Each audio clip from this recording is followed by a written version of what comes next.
So, where do babies come from? Well, I don't know if your parents told you, but they didn't tell me, but through my own research, I found out that baby comes from the sperm, and then the egg, and it makes a beautiful baby. Wait, the beautiful baby's gone, but... so, what we gotta realize here is that a baby comes from something that we're much simpler in form. It doesn't just come out as a baby. Alright, let me ask you another question, and this one your parents might not even know the answer to.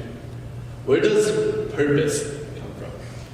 Is it the sperm, the egg, and then somewhere within the womb, the baby got a sign from God that said, this is your purpose?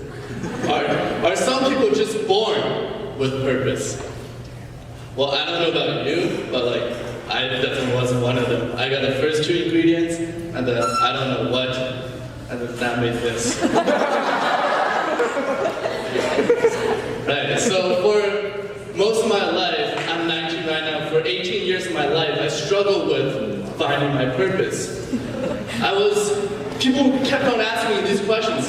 What is your purpose? What is that one thing you wanted to do, right? What is your future career? I didn't know how to answer any of those questions.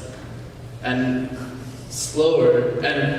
I got frustrated. I got frustrated because people were asking me, expecting me to know the answer, and I didn't. And I actually expected myself to know the answer.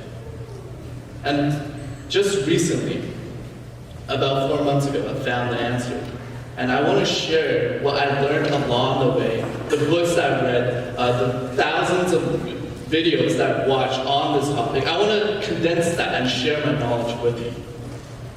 But first, it all started here. My name is Hafu, by the way, and I'm Chinese, if you can tell. So my Chinese name is Guo Hafu. So it's the same. And in Chinese, Hafu means harbor. Right, so ever since I was young, everyone that I met, my family, my friends, my parents even, they told me that one day you're gonna grow up and you're gonna go to Harvard. Your name is Harvard, so you're bound to go to Harvard. I think that's how it works, right? Well, as a little kid, I was naive and ignorant, and I thought that was how it worked. So I spent my first 6 or so birthday wishes wishing that one day I'd go into Harvard. Well, spoiler alert, I'm at UBC. But so after 6 years, I realized, man, I'm spending all these birthday wishes on going to Harvard for the past 6 years. I think it's going to become true, right? It's going to become true. I'm going to diversify my investments of birthday wishes. So the next thing that I wished for was to be rich. Alright, so my next dream was to be rich. I wanted to make a lot of money because in the media I saw that if you have money, you can have fun in life. You can buy expensive houses, you can buy cars, you can do whatever the hell you wanted to if you had money. And that's what I kept wishing for. So for the next 4 years, I wished to be rich. Okay, I wished to be rich. But then, as my birthdays went on, as I matured, I also realized that birthday wishes don't really work. You gotta put in the actual work in order to get rich. And that's how I started a journey of trying to find things that would make me rich. And it started with YouTube. So at the time, YouTube was just getting popular, and the top guys on YouTube were Niga Higa and Smosh. Number 1 and number 2, I don't know if you guys heard of them. Yeah? Okay. So, number 1 and number 2, they were getting millions of views on YouTube. Right? And I saw that they could make money through their silly little videos. And I wanted to make my own silly little videos to make money. So I took my Bionicle collection and a camera, and I made stop motion videos. I released them out into the public. The first one got 49 views. And then the second one got 149 views. But compared to the millions of views that Smosh was getting,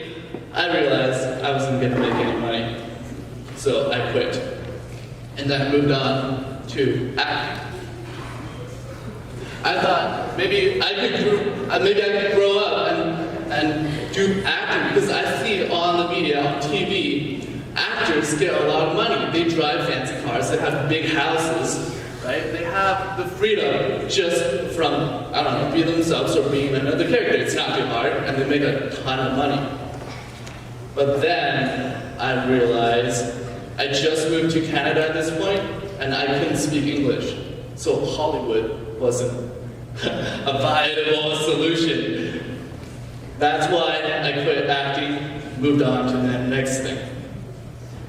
And at this time, Facebook and mobile apps, they were getting really popular. And I heard Facebook is now worth $1 billion. And I wanted some of that billions of dollars. So I started coding. I started learning HTML. But I then realized that coding is, 1, boring, and then 2, it takes a long time. And 3, if I actually wanted to make an app, I need to learn it for like years and years in order to make a product. And I didn't want to put in the time. I wanted money quick, right? So I quit that too. Why did I quit all of these? Right? That is a question I asked myself. And upon reflection, I realized I quit these because I had the wrong reason going in. My reason for doing all these activities were not because they were fun, but instead it was because I wanted to get money. I wanted to get rich. And that's a good reason, but it's not enough to motivate me. When I came into hard times, that reason didn't keep me going. So around this time, it was when, it's grade 11 now, right? At this time, the media started preaching, find your purpose. Find that one thing you love doing and you'll never work a day in your life. And I really connected with that. I thought, maybe if I find that one thing right now, I'll never work a day in my life and I'll be rich, okay? So that's where I began my pursuit of purpose. During this pursuit, as I got deeper and further down the road of finding my purpose, things got a little weird. I was making progress in the beginning, but then as I moved on and learned more about it, I got more frustrated. I was frustrated because I wasn't finding that thing I love to do. And then I graduated high school, I went to university. I thought I would find that one thing I like to do in the first year of university. But then towards the end of the year, I still didn't find it. And this was the most frustrating time of my life. And I remember like waking up every single morning from my bed, feeling frustrated, feeling angry because I couldn't find that one thing I wanted to do. And I kind of felt lost too. But last 4 months ago, I read something that changed my mindset. It gave me the freedom to explore, and it gave me the freedom to try different things. And that's what I want to share with you today. So, what is purpose? In order to talk about purpose, we need to first identify what purpose is, right? Well, if you see people like Adele on TV, in the media, her purpose is very clear. When she sings, she wants to deliver emotions through her songs, through her singing. If you look at Leonardo DiCaprio, his purpose is to get an Oscar. No, but now he's moving towards global warming as well, right? They're the only people in the media that are portrayed. These people have a very clear sense of purpose. But what I realized was that purpose doesn't start there. If you recall to the example before, a baby started from the sperm and the egg. Two things that were much simpler in form. And the same thing goes with purpose. So purpose, what you see in the media is mature purpose. It's just a word, right? You don't need to get stuck on the word, it's what I'm talking about. mature purpose. What you see in the media is mature purpose. That's the only form of purpose you see. It's very clear and it's very true to their heart. But where does that come from? It comes from what I like to call lesser purposes. What lesser purposes are, they're just curiosity, interest, things you like to do. Maybe it's soccer, maybe it's playing piano or whatever, right? Just things you like to do, but not necessarily you want to do them for the rest of your life. That's what is a lesser purpose. And what you're going to realize is that you don't just start in the middle, you have to work your way towards the middle. You start out here, and then you go deeper into that thing you like, and maybe you find another thing that you like more, and that gets you deeper within the layer. And eventually, you'll get to your mature purpose. But what the main point here is, true purpose requires work, right? And if you look at this, it's the Plutchik's wheel of emotions. It's kind of the same concept, but scientific, okay? So in the middle, it's the most intense emotions. There's rage, and then it goes to anger, and then annoyance. And then there's admiration, trust, and acceptance. There's ecstasy, joy, and serenity. In the middle is the most intense, and the outer layers are less intense emotions. And purpose, a sense of purpose, could be said as an emotion. So in order to feel purpose, so there's mature purpose in the middle, and then extreme liking, and just curiosity, right? As you move towards, as you go deeper and deeper down the path of finding your purpose, you'll discover more things that make you feel purposeful. But you don't start there. A true purpose is not found. You don't just look deep within yourself and find your purpose. It's developed. And developing means it requires work and patience.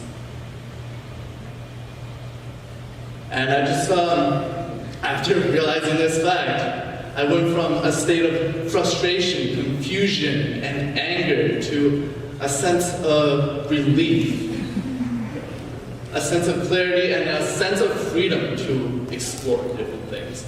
So I took on my hobbies. I got really interested in digital marketing, Snapchat. I don't know if you guys have me on Snapchat. Nice. I got really interested in social media, and now I just started a YouTube channel. Like and subscribe. No, but it gave me the freedom to explore different things. And I don't know if I want to do YouTube for the rest of my life, but I know that it's leading me closer and closer to the thing that I want to do. And I just want to leave you with one last thing. This is what I read in a book recently. It's called The Practicing Mind. And this will help you find your purpose faster and easier. So you imagine yourself on the shore of a bank, and you're trying to swim to an island in the middle of the lake. There's two ways you can get there. Number one, you can swim with your head up the whole time. And I don't know if you guys swam before, but swimming with your head up the whole time is very tiring, and you get there very slowly. So the better alternative is to put your head down and be immersed in the process of swimming. And then look up occasionally to redirect your path. And then put your head down again. This will get you there way faster than if you kept your head up the whole time. And that's the same thing as the journey to finding your mature purpose.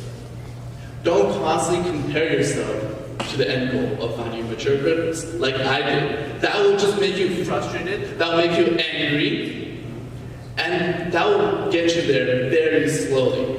Instead, just be immersed in the process of doing the activities that will get you there. Whatever you like, right? Just be immersed in doing that. And the looking up is reflect on yourself occasionally. Right? You need to compare what you've done to what you really like. Put your head down again and do it day in and day out. And that's how you find your mature purpose. So I'm sure the question you all have is, what is my purpose? Well, this is just a working prototype, but right now, my purpose is to constantly push myself beyond my end so I can inspire others along my way. And that's why I'm here today. Thank you.